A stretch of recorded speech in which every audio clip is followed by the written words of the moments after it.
जीवन में बहुत जरूरी 100 काम छोड़कर, वेरी इंपॉर्टेंट, जो चेंज करने में मुश्किल भी हो सकती है, पर उसके बाद भी 100 जरूरी काम छोड़कर हमें समय पर भोजन करना चाहिए।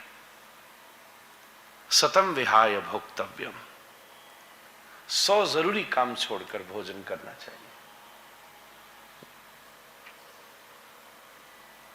His Holiness दलाई लामा का बहुत फेमस स्टेटमेंट है that first we waste our health to get the wealth and then we waste our wealth to get the health. इसी में पूरा जीवन निकल जाता है। 100 जरूरी काम छोड़कर समय पर भोजन कीजिए। भोजन मानव के पास सबसे सुंदर वस्तु है। भोजन, मानव ने भोजन पर काम किया है, पशु नहीं कर सके। घोड़े को 5000 साल 10,000 साल हो गए घास खाते, उसने नहीं सोचा कभी कि let me make a grass soup. पर मनुष्य ने उस पर विचार किया है, उसको मन, उसको बुद्धि, यहां तक कि उसको आत्मा और भगवान तक से जोड़ा है।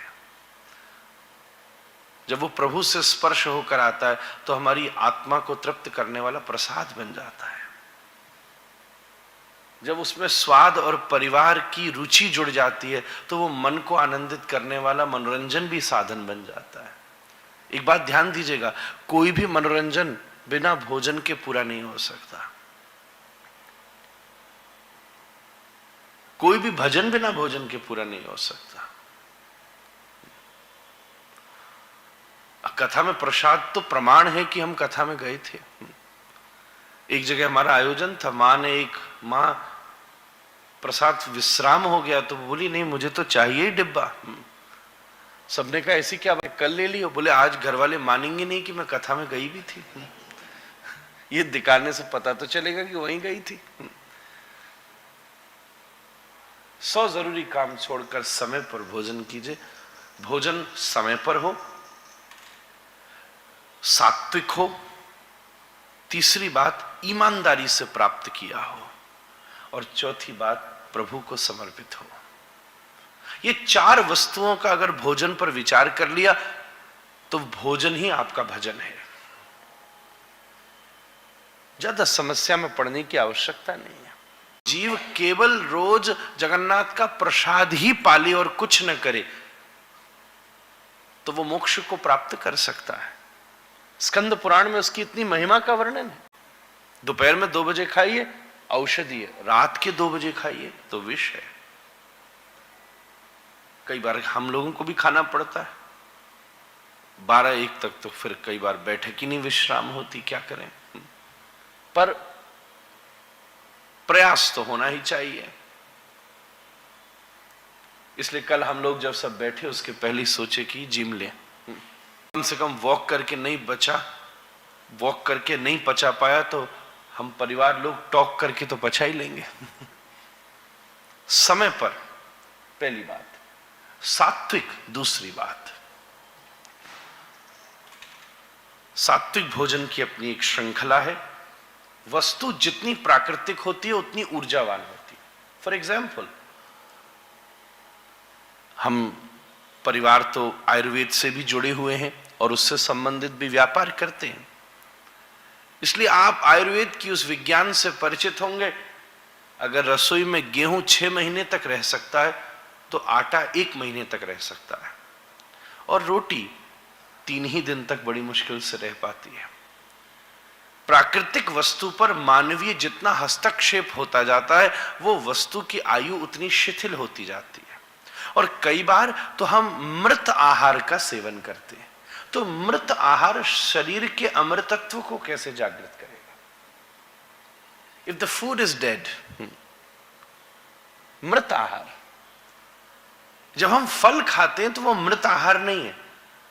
अभी अपनी डाली से टूटने के बाद भी उसमें स्वाद है, उसमें रस है, अभी वो सड़ना नहीं शुरू हुआ है, अभी वो जीवित है, अभी मरना नहीं शुरू हुआ, अभी बूढ़ा नहीं हुआ। एक फल, एक साग, एक सब्जी पेड़ रूपी मां की कोख से पैदा हुई है और अभी जीवित है। जीवित से मेरा अर्थ not like the living being and you are eating the living being, no. कहने का मतलब अभी उसके भीतर लाइफ एनर्जी है जो हमारी लाइफ एनर्जी को सपोर्ट कर सकती है। आई होप आप समझ पा रहे होंगे, क्योंकि जीवन ही जीवन को ऊर्जा दे सकता है। जो मांसाहार का सेवन करते वो तो आहार ही मृत है, पहले ही मारा जा चुका है, उसको क्या खाया जाएगा। सात्विक आहार। बहुत सारे लोग प्रश्न करते हैं, बहुत बड़ा प्रश्न उठता है प्याज और लहसुन को लेकर। हालांकि हिंसा तो मदुरा में भी नहीं है। आज मदिरा का जो निर्माण किया जाता है उसमें कौन सी वायलेंस है? कोई वायलेंस नहीं है। फिर तो आदमी सोचता है कि फिर चलने दिया जाए। भोजन का सही बार मन की बात कहनी हो तो भोजन पर ही ले जाया जाता है। I am so sorry to say but when you date you eat, isn't it? इतना बहुत तो किए होंगे दामाद जी। When you date you eat. मन का भोजन का संबंध है। प्याज लहसुन में कोई हिंसा नहीं है, कोई पाप नहीं है।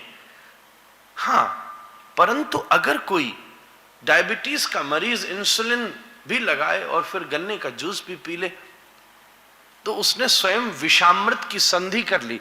एक तरफ हम साधना में मन को लगाने की प्रयास करना चाहते हैं और फिर अगर ऐसे आहार का सेवन करें जो मन को उच्चाटन देता हो तो हमारे भीतर अंतर्द्वंद शुरू हो जाएगा।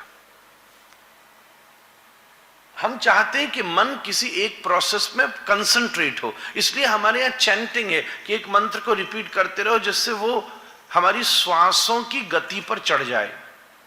ध्यान से सुनिएगा। जस्ट लाइक ट्रेन के प्लेटफॉर्म पर आप दौड़ रहे हो, उतनी तेज तो दौड़ो ना कि ट्रेन की स्पीड से ऊपर चढ़ जाओ।